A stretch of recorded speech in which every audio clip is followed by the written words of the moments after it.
Alamin wassalatu wassalamu ala asrafil mursalin Sayyidina Maulana Muhammadin wa ala alihi wa sahbihi ajma'in. Subhanaka la ilma lana illa ma 'allamtana innaka antal alimul hakim. Rabbi shrah li sadri wa yassir li amri wa hlul 'uqdatam min lisani yafqahu qawli.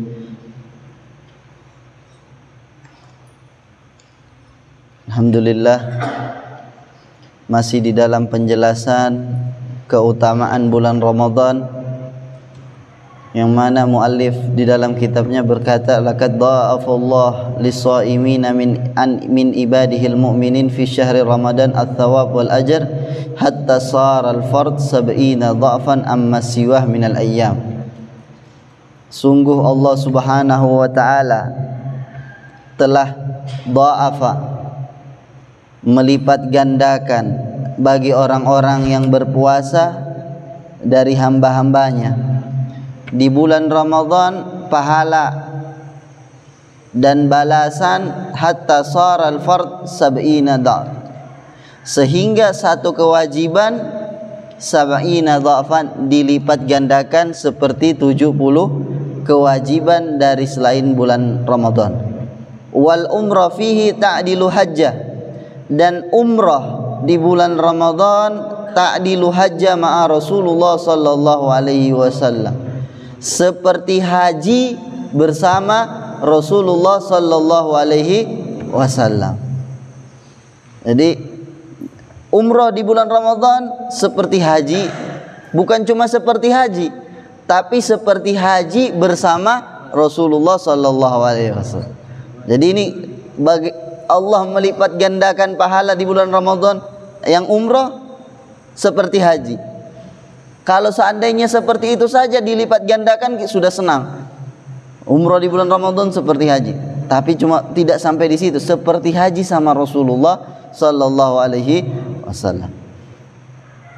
Di dalam hadis dari Sayyidina Abdullah bin Abbas radhiyallahu anhuma, inna Nabi sallallahu alaihi wasallam qaal umrah fi Ramadan ta'dilu hajjah.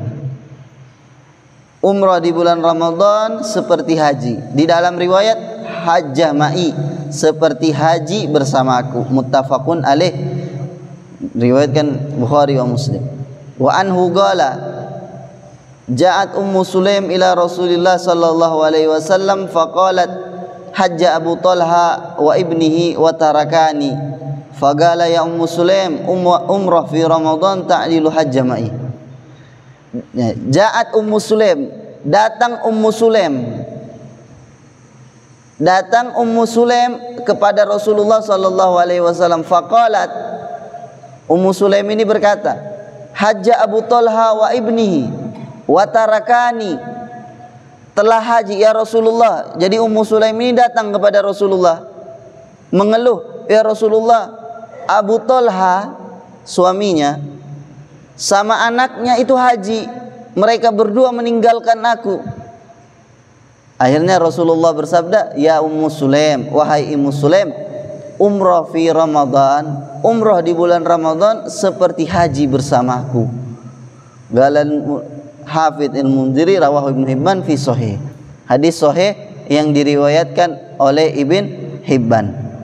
Jadi ini kemuliaan yang Allah berikan di dalam bulan Ramadan begitu banyak. Dari kemarin kita menjelaskan bagaimana kemuliaan bulan Ramadan. Banyak Allah melipat gandakan, banyak kemuliaan-kemuliaan yang Allah letakkan di bulan Ramadan. Ya tugas kita cari kemuliaan itu. Tugas kita yang mana kita sekarang berada di bulan Ramadan, cari, raih kemuliaan-kemuliaan tersebut, dan agar kita menjadi hamba yang sukses dunia kita dan akhirat kita, menjadi hamba yang beruntung.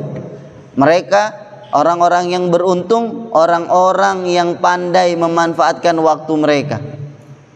Di bulan Ramadan pandai memanfaatkan waktu. Begitu juga di bulan-bulan yang lain. Mereka yang beruntung. Makanya di dalam Al-Quran Allah berfirman, wal asr innal insana lafi khusr. Demi waktu, demi masa, sesungguhnya manusia berada di dalam kerugian. Kerugian di dalam apa? Kerugian di dalam waktu mereka. Banyak mereka yang rugi, tidak bisa memanfaatkan waktu. Makanya Allah bersumpah wal asr, demi masa, demi waktu. sesungguhnya manusia di dalam kerugian, tidak tahu bagaimana cara memanfaatkan waktu. Tapi orang-orang yang beriman, yang beramal soleh, saling berwasiat bil haq, saling berwasiat kesabaran, mereka orang-orang yang pandai memanfaatkan waktu mereka sehingga mereka menjadi orang yang sukses.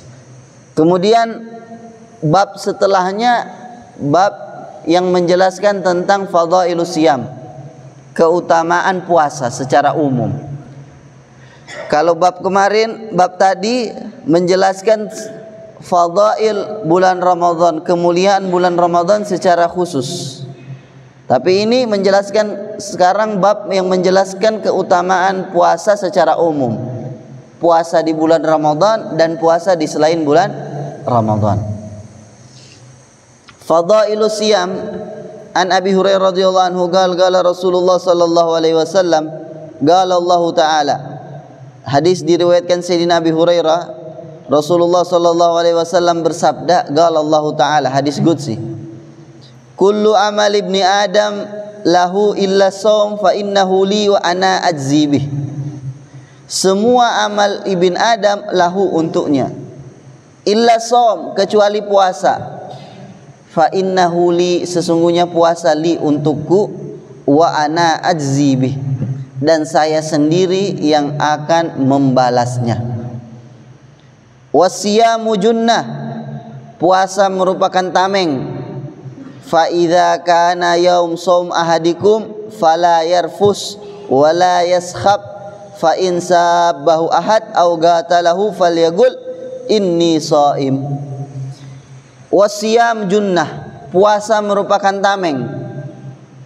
Fa idza kana yaum shaum ahadikum, apabila hari puasa salah seorang dari kalian, fala yarfus wala yaskhab, jangan berkata kotor dan jangan berlaku bodoh. Jangan berkata kotor dan juga jangan berperilaku bodoh. Maksudnya melakukan kesalahan-kesalahan. Fa in qatalahu ahad, apabila ada orang yang memancing kita, memancing emosi kita, fagul inni shaim, maka katakan saya sedang puasa. Walladzi nafsi biyadih, demi zat yang mana nafsi, jiwaku, biyadihi, di bawah tangannya, yaitu Allah Subhanahu wa taala, la khuluf fam shaim, bau mulut orang yang berpuasa, atyab indallah, lebih wangi di sisi Allah, min rihil misik, daripada wangian misik. Li shaimi farhatan, bagi orang yang berpuasa dua kesenangan, yafrahuhuma, yang dia senangi. Idza aftara farih, apabila dia berbuka farih, senang. Wa idza laqiya rabbu farih, apabila dia bertemu Tuhannya dia senang. Bisaumihi, dengan puasanya. Jadi ini hadis yang diriwayatkan Sayyidina Abi Hurairah. Rasulullah bersabda di dalam hadis qudsi, Allah berfirman di dalam hadis qudsi, kullu amal ibni Adam lahu illa shaum, semua amal yang kita lakukan untuk kita kecuali puasa. Fa innahu li, puasa untukku, kata Allah.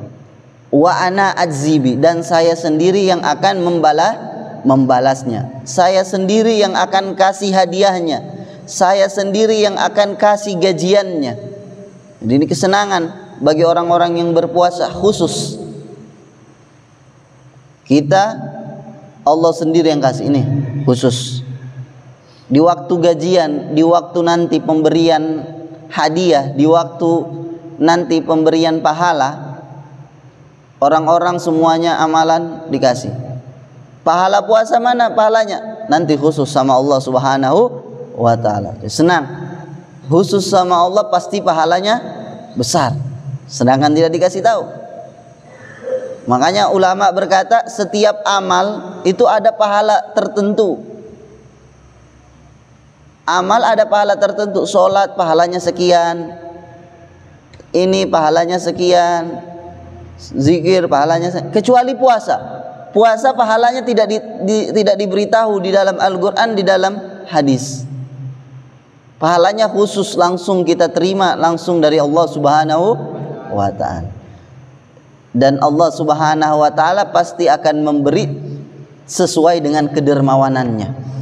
Dan kedermawanannya Allah Subhanahu wa ta'ala tidak ada batas.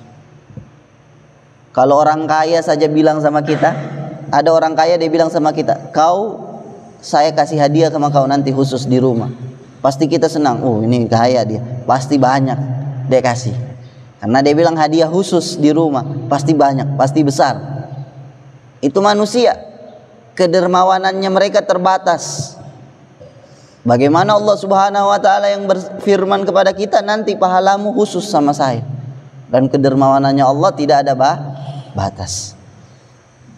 Kemudian asyamu junnah.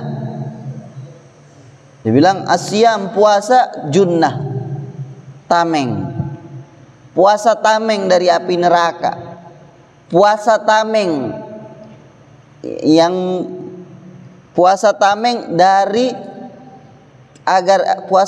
agar kita tidak dikontrol oleh hawa nafsu. Puasa tameng dari api neraka.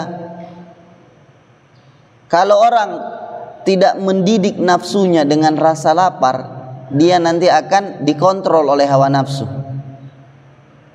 Jadi hawa nafsu kita ini ada dua, manusia ada dua.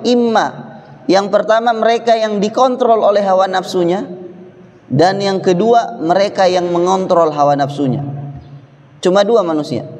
Mereka yang dikontrol oleh hawa nafsunya, sedikit apa yang diinginkan oleh hawa nafsunya mereka lakukan. Harus, kalau tidak mereka akan stres, mereka akan sumpek. Hawa nafsunya ingin sesuatu, tapi tidak bisa dia lakukan, sumpek. Kenapa? Keinginannya tidak tercapai. Itu namanya budak hawa nafsu. Tapi di zaman sekarang orang seperti itu dinamakan dengan mereka yang mengatakan bebas. Kami ini bebas, kami bebas. Sekarang banyak orang-orang yang mengaku bahwasanya saya ini bebas, mau bicara apa saja, mau melakukan apa saja bebas. Padahal dia tidak tahu hakikatnya dia itu budaknya hawa nafsu. Kenapa? Hawa nafsunya mau lakukan ini, harus dia turuti. Coba tidak turuti.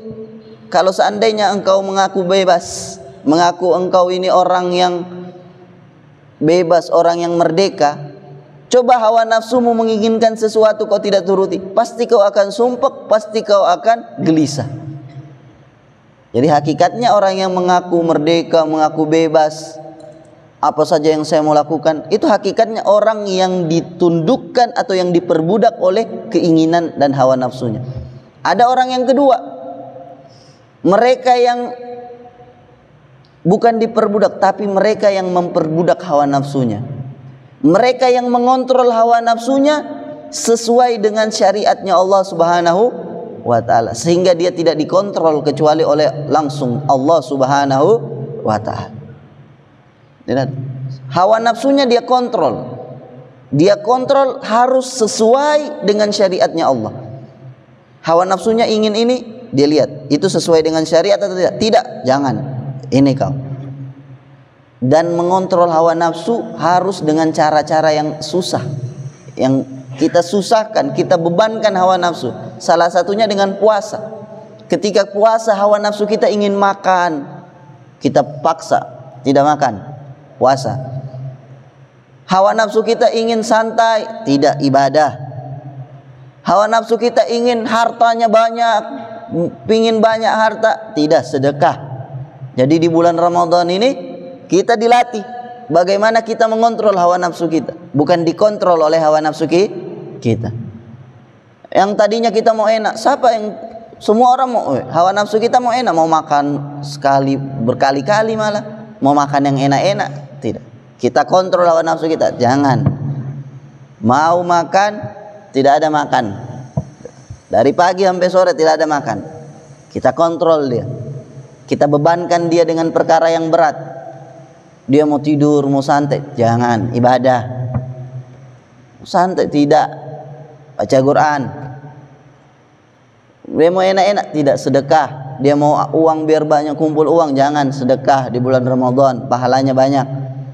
Jadi kita beratkan hawa nafsu kita sehingga kita bisa mengontrol hawa nafsu. Makanya Imam Al-Idrus berkata, lamma balagna bin nufus masyak nilnal muna.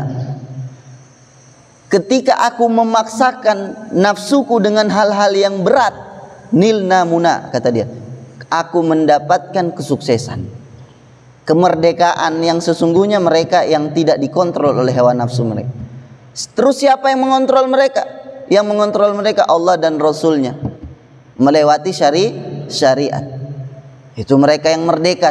Pada hakikatnya mereka lah yang merdeka, karena mereka tidak dikontrol oleh makhluk. Orang yang dikontrol oleh makhluk, mereka budaknya makhluk.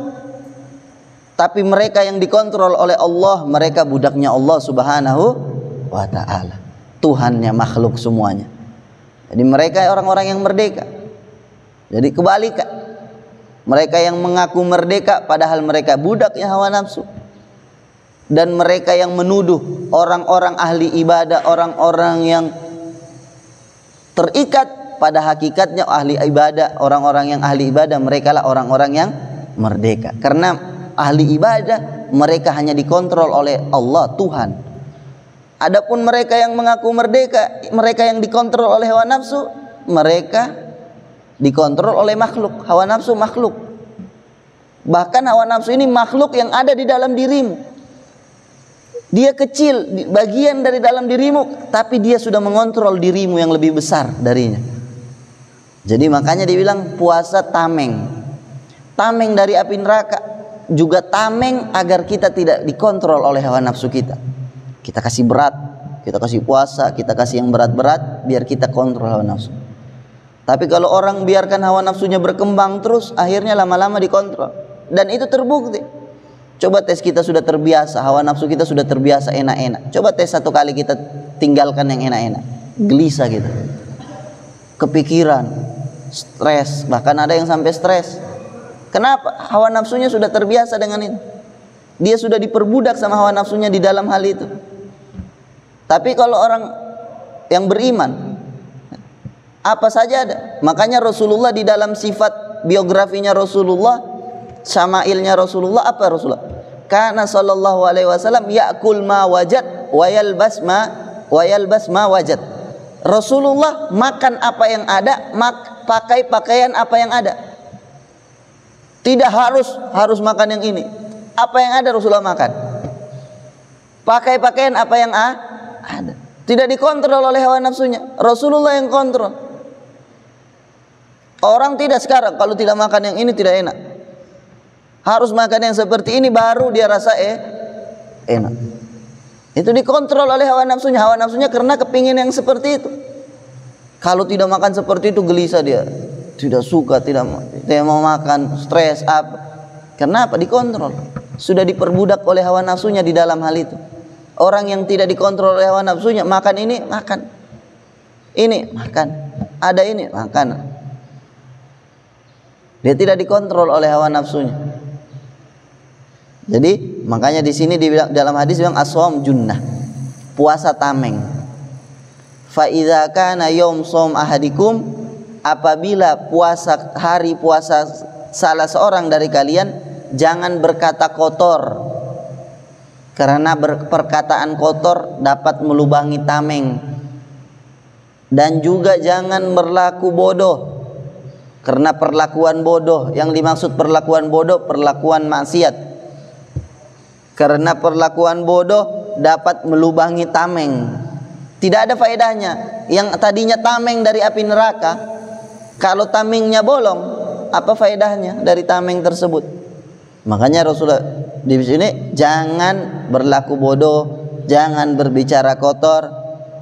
Fa in sabahu ahad, kalau ada yang pancing emosi kita, ada yang mencaci kita, kita puasa ada yang caci kita, dia pancing hawa nafsu kita biar bergerak. Hawa nafsu kepengen marah, dicaci kita, falyagul, maka katakanlah inni shaim, saya sedang berpuasa. Katakan, ulama berkata, ketika ada yang memancing emosi kita, yang ingin menggerakkan hawa nafsu kita, pertama kali kita katakan di dalam diri kita, saya puasa. Jangan langsung saya puasa, bicara di dalam diri kita. Kita bilang dalam diri kita, saya puasa. Kau ini puasa.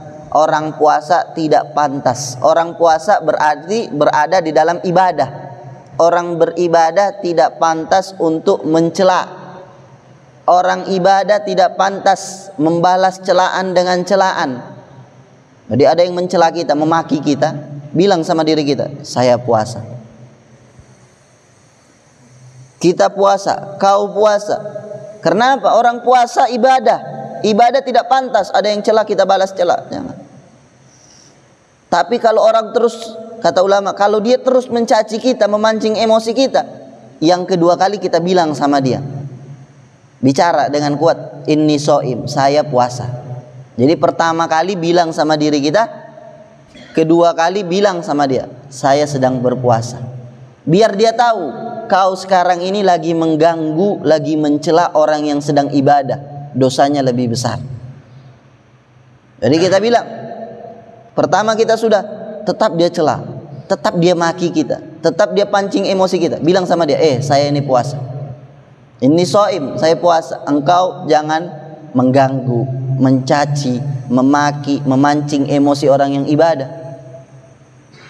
Mereka di dalam ibadah, lagi sama Allah Subhanahu wa ta'ala di dalam ibadahnya, engkau pancing emosinya, dosamu berlipat ganda.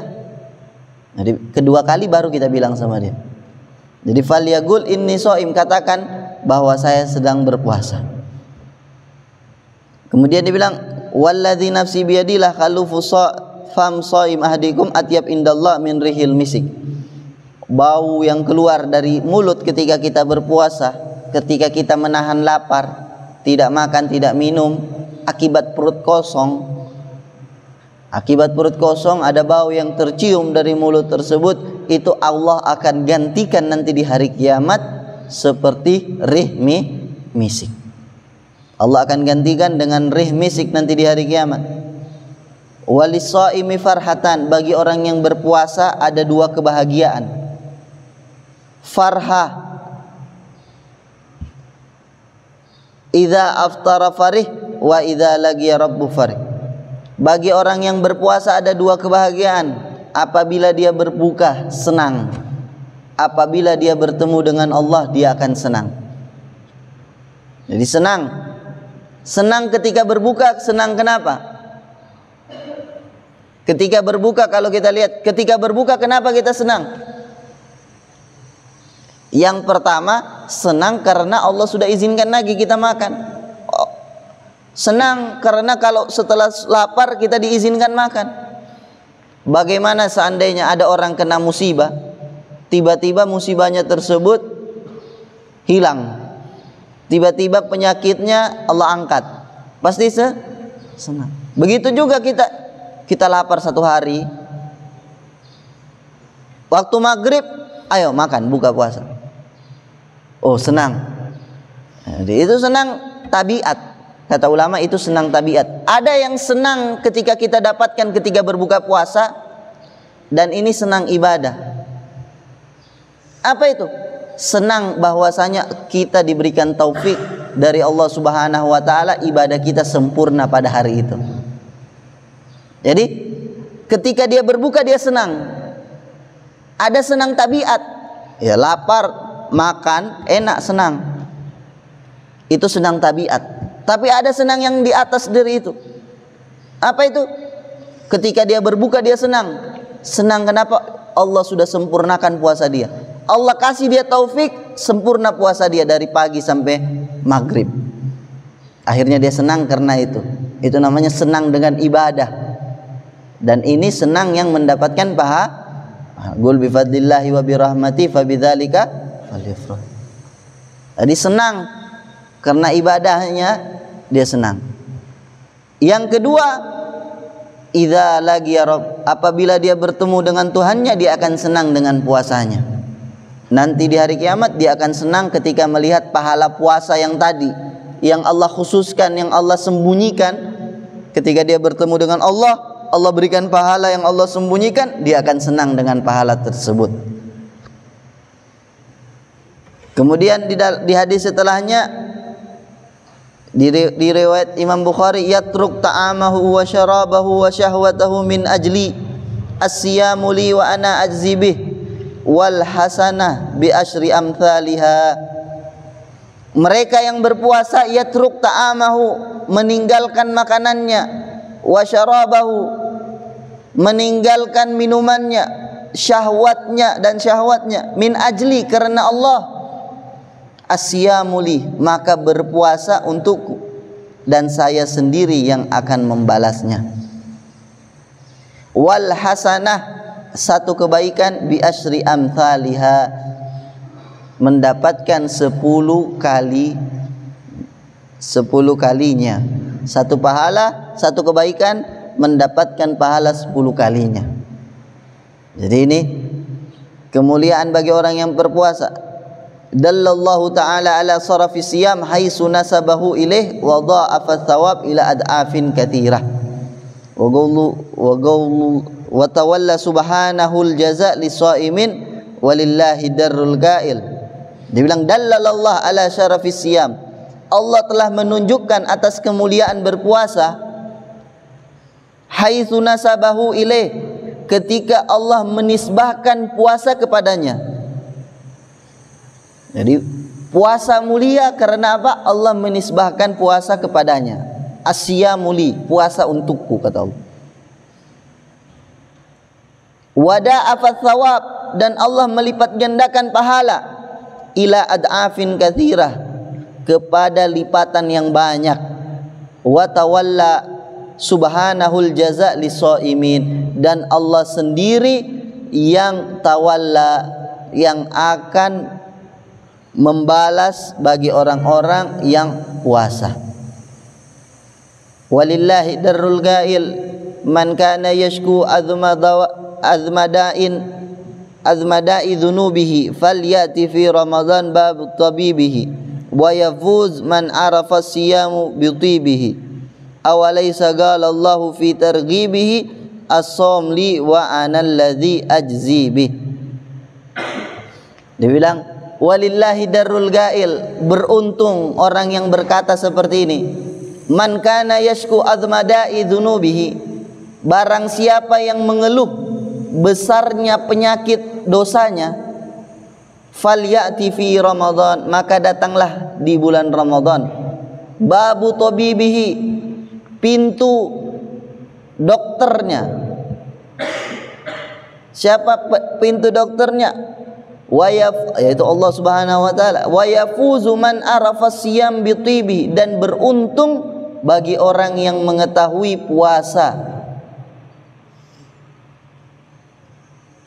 Awalaysa qala Allahu fi targhibi as-shaumu li wa ana ajzi bih. Jadi ini merupakan sebagian daripada kemuliaan bagi orang-orang yang berpuasa. Yang mana yang kita harus cari, baik ini berpuasa secara umum, baik bagi mereka yang berpuasa di bulan Ramadan atau mereka yang berpuasa di selain bulan Ramadan, mereka lah orang-orang yang beruntung yang akan mendapatkan pahala khusus dari Allah Subhanahu wa taala. Semoga Allah Subhanahu wa taala menjadikan kita hamba-hamba yang beruntung di dunia dan di akhirat. Amin ya rabbal alamin. Sallallahu alaihi wasallam Muhammadin wa alihi wasallam. Alhamdulillahirabbil alamin. Asyhadu an la